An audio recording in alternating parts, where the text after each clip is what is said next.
আজকে এত দেরি করে ঘুম থেকে উঠলে? আমি তো উঠে অনেকক্ষণ আগে আজকে রান্নাঘরে চলে এসেছি। সকালবেলা লুচি আলুর দম হয়ে গেছে, খেয়ে নাও। কিন্তু তোমাকে ডাকতেই যেতে পারছি না রান্না বসিয়ে পড়ে।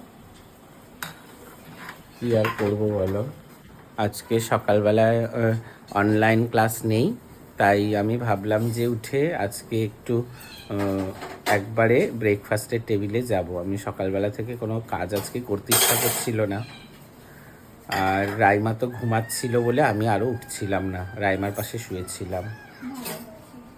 খাবার হয়ে গেছে, খেয়ে নাও।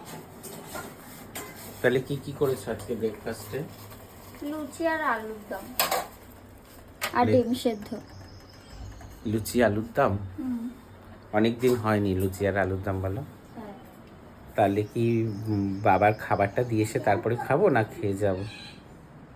দিয়ে এসে খাও, তারপর আস্তে ধীরে সুস্থে খেয়ে। ঠিক আছে, তাহলে তুমি বাবার খাবার টাবারগুলো রেডি করো, বাজারে রেডি যাও। করা হয়ে গেছে। হয়ে গেছে? হ্যাঁ, তাহলে আমি দিয়ে আসবো। যাও। আচ্ছা ঠিক আছে।